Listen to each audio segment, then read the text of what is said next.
Father in heaven, we have so many things to give thanks for. This club, the outreach this club has in the community and state and government. As we go about our things, several things we pray for. We pray that you give us serenity to accept the things we cannot change, courage to accept the things we can change, and along with that, wisdom to know the difference. Bless this food to the nourishment of our bodies, and our bodies that serve you. In Christ's name we pray. Amen. Mr. Terry Duffy, family rooms. Thank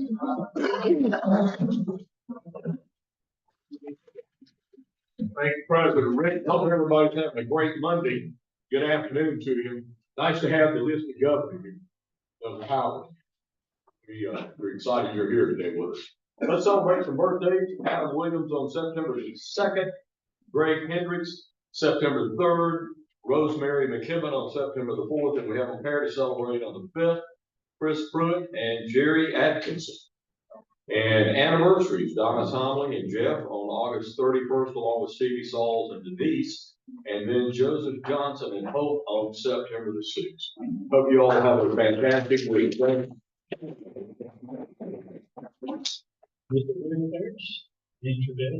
Introduction guests.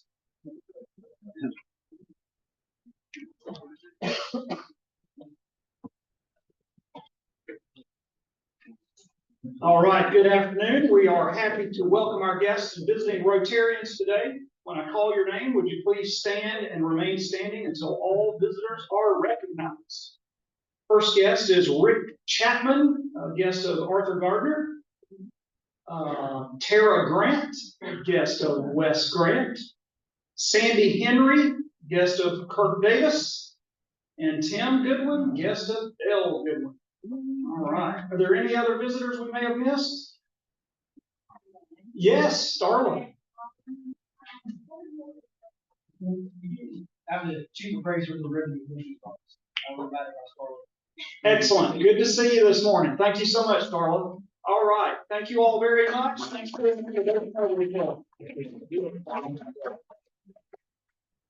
Ms. Valerie Russell, campus.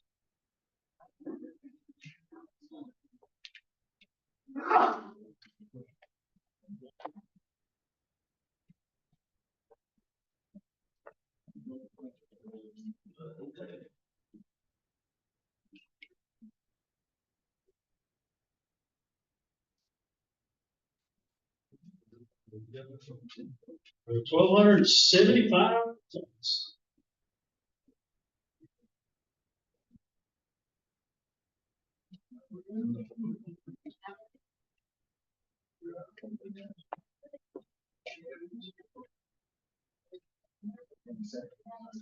Red ticket, the last four are 9827. 9827. 9827. Last four. Yes, 927.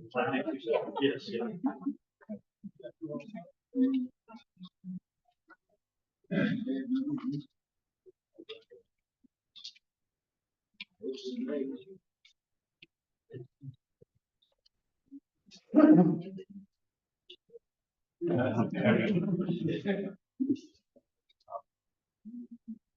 You got mirrors on the sheet. Oh, it's an ace. Oh, wow. Ace of diamonds. It's on.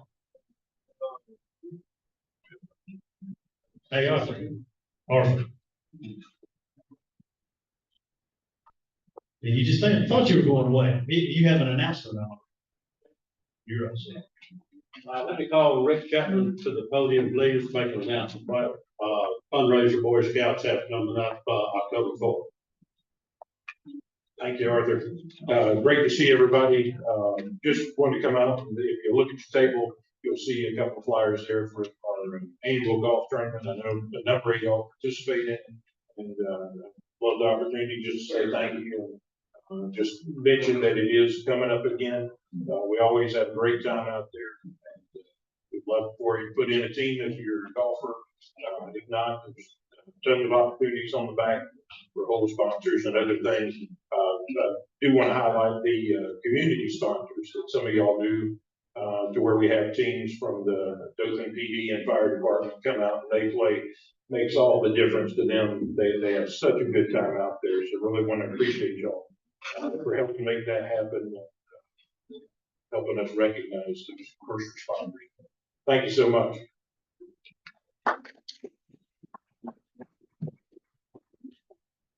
And James has a introduction.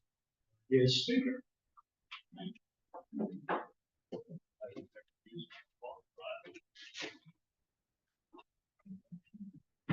Morning. Well, let's see.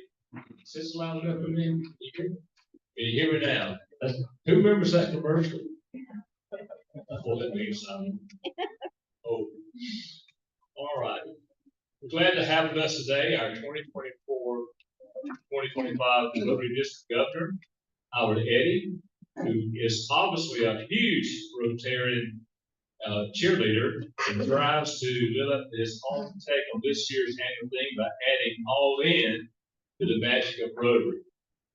Eddy has been a member of our district 6880 since 2007 and has had the privilege of serving in several district leadership roles from the very beginning of his first Rotary membership in District 5240. Now, I'm sure he'll tell us where 5240 was located because I have no idea. Howard is quick to point out that he would not be standing here today without all of those that have his friends that helped him, that he's gained knowledge through Rotary, and he thanks many of those that have helped him throughout the years. He was also received recognition as District 6880 Rotarian of the Year in 2018. He earned his BA from the University of Redlands in management. And beyond his professional work, he served as a pension fund trustee, a large pension fund trustee, and took additional numerous courses at California State University, University of Pennsylvania, Wharton School of Business, and Stanford University School of Law, as well as the Federal Law Enforcement Training Center in Bencoe, Georgia. In his professional life, he spent 30 plus years in local and state law enforcement, including working major cases in narcotics, gang, homicide, environmental crimes, and white-collar crimes. He has been certified by the USDPA, FEMA, the FBI, and the state of Georgia in various specialties, and was recognized with honor from honorary memberships in the California HAZMAT Investigators Association and the California Narcotics Officers Association. At his retirement, he moved to Fairhope to be with his family, where they lived.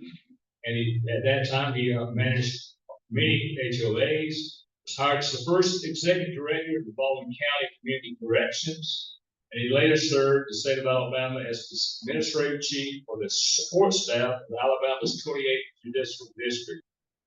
Most recently, he did stints as a federal contractor for the U.S. Marshal Service, South Alabama District, and as a special investigator conducting background investigations of U.S. State Department and the Miami Field Office.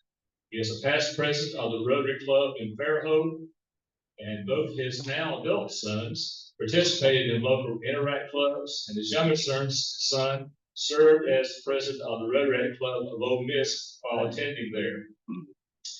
Howard says he says if she doesn't kill me for being away as much as district governor, he will soon celebrate 45 years of marriage to his lovely wife, Kathy, who is a technical and policy writer for the IT department of Mobile County Commission. Please welcome our district governor, Howard Eddy.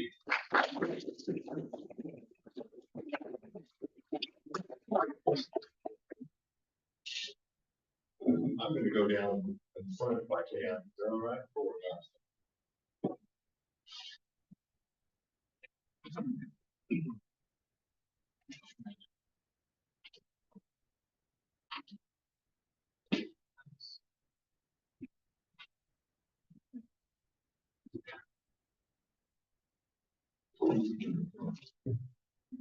Can everybody hear me? Okay, good.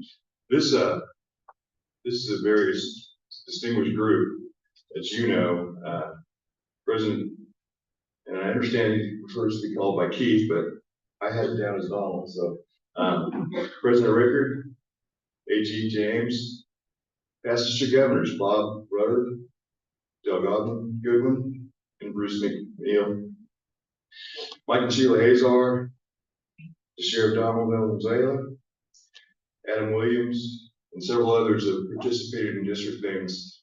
Thank you for being here. I heard a joke that was made. The district governor, supposedly is a true story, came to a meeting, went to the top there a little early, went to the restroom, washed his hands, and they had one of those hair dryer things on the wall where you dry your hands. And so he went to dry his hands, and he pushed the button, and he just noticed there was somebody put a sticky note above the button and it said, "For a short message from your district governor, press here." So I hope I'll do a little better than here today, but I appreciate being here. If you're a Paul or fellow in this club, would you please stand?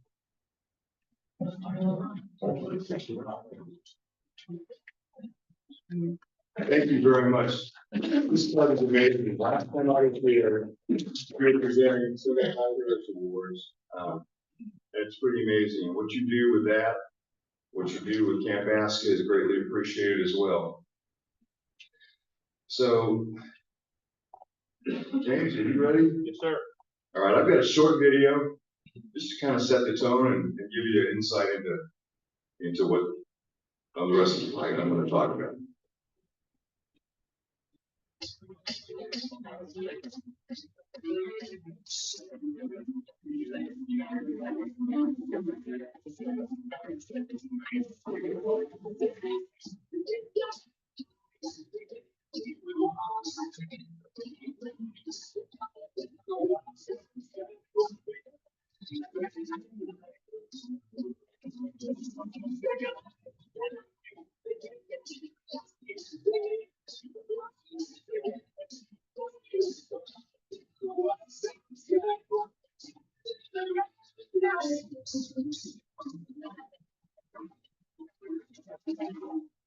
Thank you, James.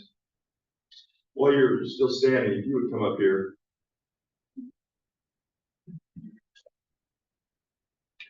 James accepted the role of AG again this year, and James, I have a district badge for you, and there's a pin. Thank you so much for doing that. So, as district governors, you know, because you've got 3 of them that are sitting here with you, you get to go to run a lot of clubs. And I'm going to skip through some things because, frankly, this club doesn't need encouragement. Some of the things that some of our smaller clubs do. You have an amazing group here. I hope you realize that and you don't take it for granted. Not every club has the power and the strength this club does, much less the history. So what's this go all in thing? Basically, it's the power that I believe that you have if you will decide to go all in, whether it's an individual Rotarian or whether that is this club. As you approach this year, if you can recognize what you can do is limitless, literally. I got a quick story about the U.S. Navy that kind of hits home to me. Being down at Fairhope, every once in a while we'll see them fly over the Gulf in their practice missions from Pensacola. And the squadron there has a saying, "It's glad to be here." And what that means to them is very special. Whether they're officers or enlisted, whether it's a squadron pilot or whether it's a mechanic, what it means to them is it is indeed a high privilege to represent naval aviation and the fleet, for that matter, be part of the Blue Angels. In that regard, I'm glad to be here. It's a pleasure to represent Rotary. So if you've read your Rotary magazine or you looked at the banner, Stephanie Urchik, as you know, is the international president this year. She's from McMurray, Pennsylvania. She's leading Rotary this year. And as the year unfolds, you'll hear more about her mantra, the magic of Rotary. I've had a chance because our pets is so big, not because I'm anybody special, but because our pets is so big, I've had a chance to actually hear her speak, and for that matter, to sit at a lunch table just like you're doing with her. And she truly believes that the magic in Rotary starts right here. With you as an individual Rotarian and with this club. She's not one of those people that thinks international is above everything or that the district should be above everything. She very much believes in the club level. So as you celebrate the magic of Rotary, she asks that you look to become inviting and irresistible, her words. She says, and I'm going to quote now, please create the magic with it. You create the magic with every project completed, every dollar donated, and every new Rotarian who joins in service above self. Again, I kind of personalize that with what would happen if every individual at the club level decided to risk it all and go all in. So that's going to look different in every club. To some seasoned Rotarians, and we support your president and encourage him. To those of you who are on the board, it means that you will mentor each other and that you'll encourage each other. To some of those board members, it means that you're going to take a hard look at what you do. There's always places to improve. There's always places to tweak. And especially if you do it from a perspective of how to make this club irresistible to new members. We did some studies in the last few years after COVID. And one of the things they discovered is that COVID had nothing to do with a lot of our number losses. It's the fact that we weren't actively, the corporate were not actively recruiting new members. And so people leave, they retire, they transfer jobs, they get busy with kids or grandkids, and they quit coming. Well, if you don't recruit new people in, pretty soon as those leave, your numbers get smaller and smaller. And some clubs are suffering from that. My understanding is that you all are doing pretty well and keeping even, so I can congratulate you for that and encourage you. But it may mean that you have to tweak some things to continue to do that. It may mean for your affluent members that you leverage their checkbook to the Rotary Foundation, as many of you have done. For some of your newer members, it may mean that you come out to the thank you drive or your next service project. Again, I told you I was going to pass through some things that really, it's more geared towards some of our smaller clubs. But one thing that's consistent is I'm not a salesperson. I hate asking for money. I would make a terrible politician.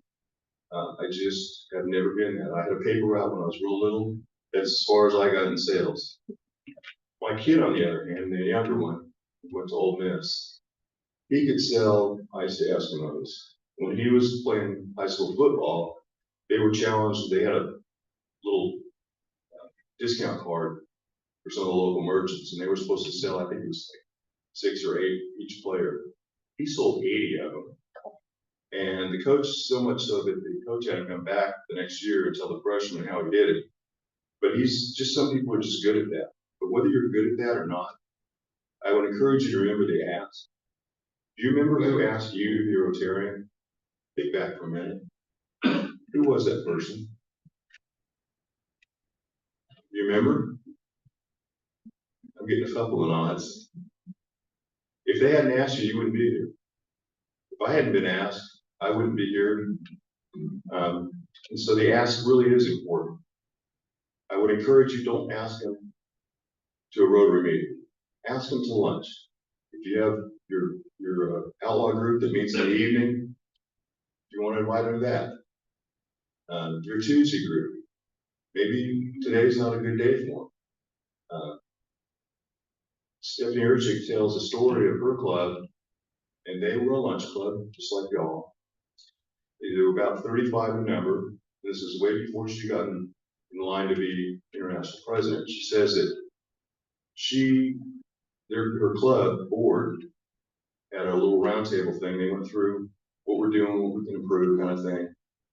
And they said, let's look at everything that we're doing and why we're doing it, how we can tweak it to be better. So out of that discussion, and I'm not suggesting you all do this, but out of that discussion, they decided to try meeting for breakfast instead of lunch. Like within 2 weeks, they had 2 new members. So they asked those people, so why did you come now? And the consistent response from both of them was, it just wasn't ever convenient before. I had been asked, but I couldn't make it to lunch. So They weren't satisfied with that. They thought that worked, so they created an evening club. They call it, they called it the PBR Club. And for those of you who are old enough to remember Pabst Blue Ribbon, that's not what they're referring to. It's Pizza, Beer, and Rotary Club group, and so they meet afterward, and that's their thing. They didn't drop the dues; they still charge them the same amount of money. But when they have a fundraiser or an event, they've got extra bodies to help come work, and that's my understanding, at least, is that's kind of how your satellite club works. Is that right? So you've already done that again, and I encourage you for that. So Rotary's not for everybody, and I'm not bemoaning any of the other good organizations, but I noticed your bell has the Exchange Club logo on it. I asked about that, and I was told that, well, Exchange Club just isn't meeting that much. For that matter, neither is Kiwanis. So go ask those people if you know. They want to be involved. They did it one time. If you've got other people, ask them. They're never going to join if you don't ask. So that's what I keep coming back to. As your president, I challenge you to shepherd this club, to help it be the best you can, and to accomplish the most you can this year. This is your year, but it's also your club's year. To your board members, I encourage you, as you go about the planning, I think you've already done this, but if you haven't, don't go through another month without figuring out who your president-elect and who your president nominee are going to be. If you don't have one, find one. Because the worst thing you can do for any club is to not do that, to wait until the very last minute to appoint them, and then expect them to get geared up and ready to be an effective president. On a practical matter, Bruce will be the first one to tell you, because he's kind of running our DAC-DB program, that if you're not listed, you won't get any of the emails, you won't get any of the information about PECs. So you're really doing those people a disservice if you don't line them up. To that same extent, if you have any interest in disaster response, and I know that some of you do, Bruce has been very involved in it for one. But there's a movement within Rotary to provide disaster response. And what I'm talking about is not asking members of this club necessarily to blue chart houses or go in with a shovel and muck things out, or do that sort of thing. What you can do is just be the liaison between the rest of the district and your club. So if the disaster happens here, you would be the person that they would call to say, okay, we don't want to be part of the problem, we want to be part of the solution. Is there a church, hall, or is there a building someplace that we can house our people, that we can bunk them in? We'll bring the food, we'll take care of most of our own needs, but we don't want to be a burden. That's the first rule in emergency response. If the disaster happens someplace else, that person would get the call, but it'd be more aligned with, hey, we need a bobcat, or we need a skid steer, or we're looking for somebody who really has some bunch of chainsaws because the 10 that we've got aren't enough. This is a really bad area for down trees. Whatever it is, that would be that point of contact. So you don't even have to leave your house to be able to be that person. It's kind of like the old style phone tree is what we're looking for. I mentioned Purple Pinky, and you all have been very active in it. Again, commend you for that. Dell was instrumental for a year in getting that organized and fixing some of the glitches. And if you're not aware of it, she did a lot of that behind the scenes. People didn't know my numbers associated with their donation. She went through, I told her I wouldn't have done it. I'd have just credited it to the clubs and called it good. She went through every single person's donation, every single club, and matched up the RI numbers so that those people got their Paul Harris points credited to them as opposed to credited to their club and let the club figure it out. So Dale, thank you for that. But that is an incredible time to donate to end polio. Those of you who are bankers or lawyers or in the finance business, you know that a 7-to-1 match or 8-to-1 match, which is what we get from the Gates Foundation during that window of time, is is incredible. Unless you're gonna do a Ponzi scheme, there's really not much way you're gonna get that kind of return. So I encourage you, I know they've already been talking about it before, correct? Make those funds available to do it during that window of time, so you get all their stall points. And not lastly, but almost lastly, I want to encourage you, and you to a certain extent have done this, but people besides Dale, besides Bruce, besides some of your other people that are involved in the district, like the Azars, encourage them, those up and coming people, to get trained, to come to things that the district puts on. On your table, you should have a card like this. It's a reminder card. It's got the dates for both mid-year and the district conference. This year, about 18 months ago, I sent out a survey monthly to the president's elect who listed in DAC TV. You didn't get an email if you were listed in DAC TV at the time. But I sent out a survey and I said, okay, where would you like to have your mid-year and your district conference your year? 80% said, well, I gave you choices, the northern half of the district, the center half of the district, or the southern half. 80% said the southern half. So I had a follow-up question. All right, so for mid-year, how important is it to be at the beach? That's in January, there weren't a whole lot of people who checked that box. For district conference, there was a whole bunch of people. 70% of that 80 said they wanted to be at the beach, if not on the beach, when they have the little common field. So we accommodated that. Mid-year is going to be in Fairhope. The Hampton Inn in Fairhope is owned by a member of my club. He gave us a really good deal. So for about $110 a night, you can come to Fairhope. You can take your free time, or your spouse can take their free time, hang out, visit the shops, all the things that people like to do down there, art galleries. We're going to have a good time. The lady that's in charge of that has already started to talk about doing either a casino night or a diamonds and denim kind of thing. And we're probably going to cook some steaks. We have the ability to use the city as a facility much like this that we can get relatively inexpensively. So we're hoping to keep the registration costs down and put that money towards food. When I invite you to the conference, it'll be in May, and it's going to be in Orange Beach. And because the Northern District opted to be in Chattanooga this year for their conference, we decided to go our own, and we're going to be back at the Hampton Inn. Those of you who've been around a while know the Hampton Inn is right on the beach. The picture on that postcard with the lady sitting in the beach chairs, that is from a conference about 6 years ago. That's actual, those Rotarian, their wives and friends of guys that were there, but they're all sitting on the beach. That is actually the beach. And it's literally from here to the parking lot is where the waves start. It's an amazing property. During COVID, they were completely remodeling. And again, because it's not a huge hotel, we're not going to have a big food and beverage mandate.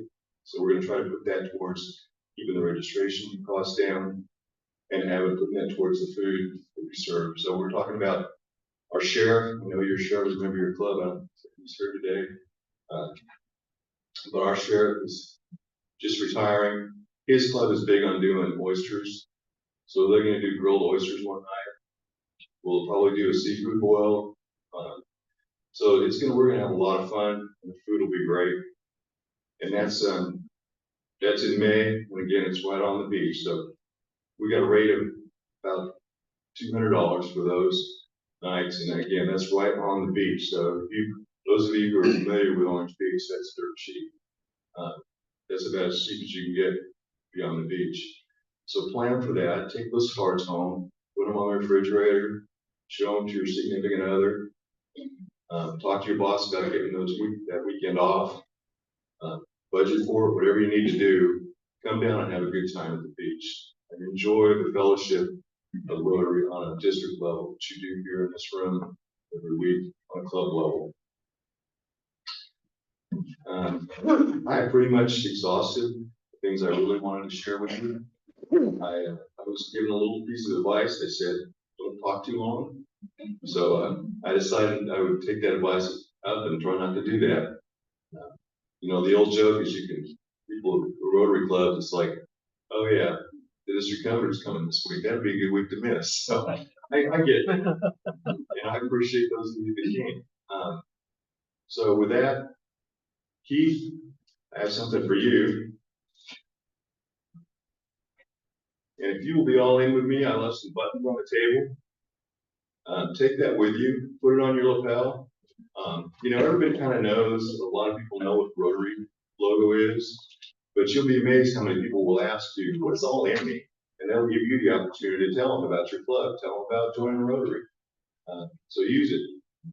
So this is presented to Donald Rickard.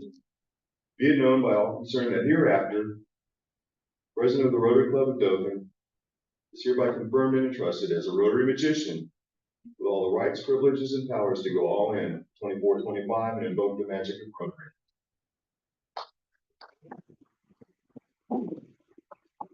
I suppose probably Bruce and Dell and Bob would probably answer most of your questions when you have gripes about the district. They'd probably stick up for it. But if you have any questions or concerns or anything you'd like to ask, I'm here to, I'll look at the questions. If not, turn it back to your president. You sign up online or you call? So Bruce has been bugging me about that very thing. The signups will be probably September 1st. We'll open it up for the mid-year, and then sometime either around maybe January, February, we'll open up for the district conference. We have to work out the numbers for the actual registration cost before we can put it up. I don't want to say it's $50 and it turns out to be 75, or vice versa. So that's the whole up in getting those numbers together. But yes, it will be through DACDB, or you can get a hold of you because you'll know all about it, and so will your assistant governor. Any questions? Just a suggestion, once the hotels get open, go ahead and, if you think you want to go ahead and make your reservation, because the block gets filled up pretty quick at the beach. Thank you, Dale, and that's a good point. To get the rates that we got, the block at the price, the block will end 40 days out. So if you're not registered by 40 days in advance of the event, it will revert to rack rate or whatever discount AAA or senior citizen or whatever discounts you can negotiate. But it will not be the block rate. So thinking about going to get a hotel. Thank you, Dale. And thank you for taking the time to come to Dothan. And give us all the information. A little thank you gift, and I'm gonna be honest, Dale kind of bailed me out last week. Thank you, Dale. Peanut capital of the world, so when you open that up, think of Dothan. A little announcement here, just so thinking for the next, if you know, the next 4 or 5 months get really busy for us. Polio Day is coming up, of course. You get purple Pinky Donuts. My mom had polio, so I really want to sell some donuts. So I know everybody does a great job buying donuts. I know I buy some, I take them to my wife's office, take them to the TV station. You just get ready, because if I look on the list, you ain't buying any donuts, I'm going to call on you.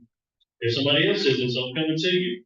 Of course, we got the White Elephant Sale coming up October the 14th, and I know this is a good bit off. The senior lunch,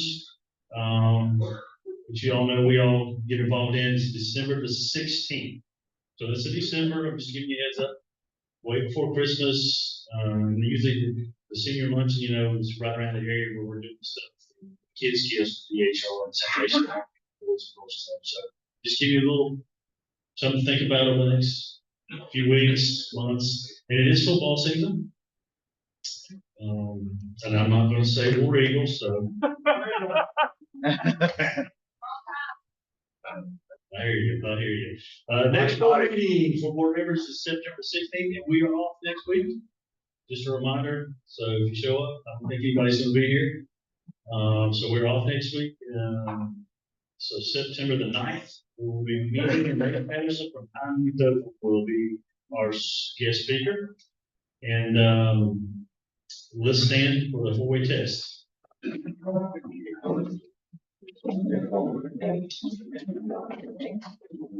things we think, say, and do.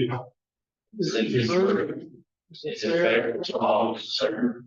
Will it be able to build better friendships? Will it be beneficial for all concerned? And a little extra will be fun to all concerned. Thank you. Thanks. Thank you. Thank you, James. I thought I ended it. What's that?